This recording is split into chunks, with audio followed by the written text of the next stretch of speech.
This program stars Jack Benny, the Canada Dry humorist, and Ted Weems Orchestra.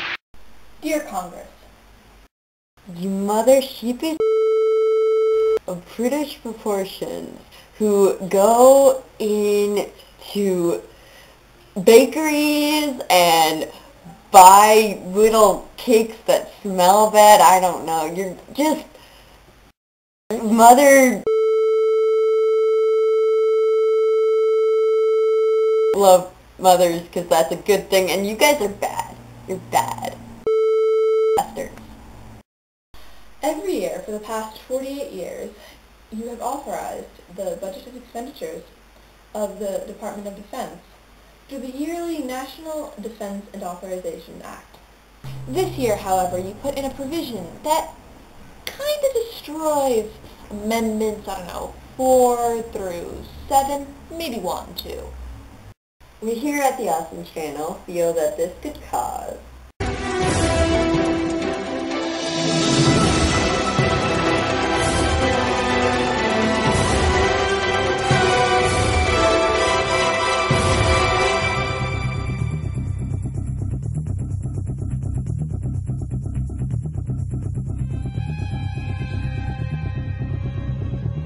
So, maybe I'm a bit of a paranoid extremist, but if this situation is even possible, I feel a bit of paranoid extremism is called for.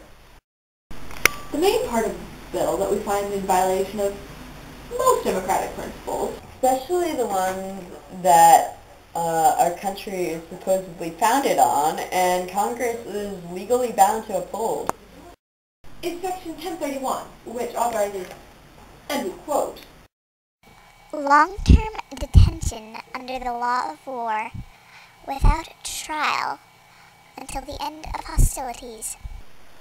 long-term detention until the end of hostilities? When do we say that the hostilities end?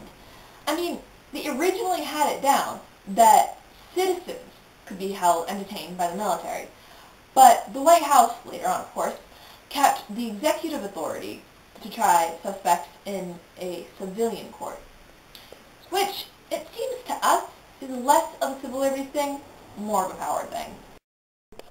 Government lesson!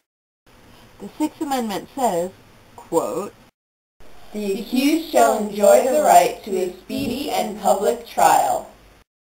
So, if Congress says that the stuff Obama's putting through is unconstitutional, like giving people health care so, less fortunate people don't have to, can pay their bills and not have to sell their house if they have cancer and not have to choose between their health and their wealth, how can they justify a bill like this?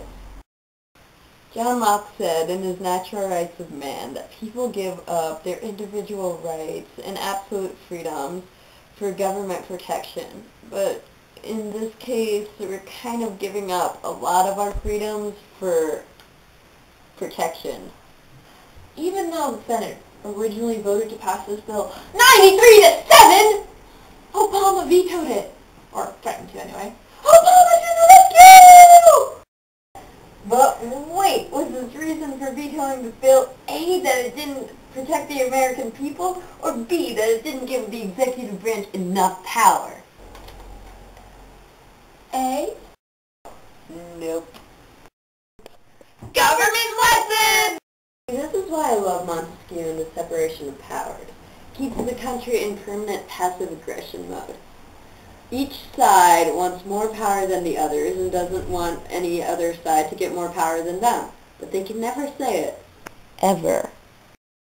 So when this isn't providing pointless arguments, it keeps human beings in check. And by that I mean it keeps democracy going. And by that I mean protects our personal freedoms, like freedom of speech, press,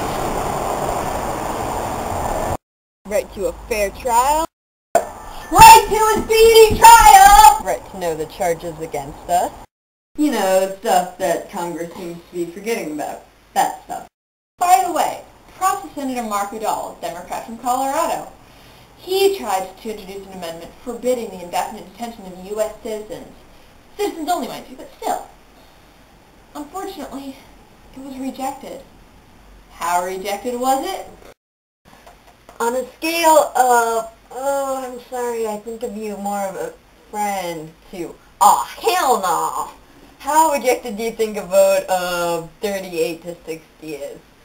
But Udall really dropped the ball on the whole civil liberties thing when he ultimately decided to vote for the version of the bill that includes the right to detain and torture those accused, not convicted, accused of aiding the enemy, who apparently look just like us. Exactly 220 years after the Bill of Rights was ratified, the United States Congress voted 86 to 13 in favor of the National Defense and Authorization Act of fiscal year 2012, allowing for the detention and torture of Americans. Which is why we're moving to Canada.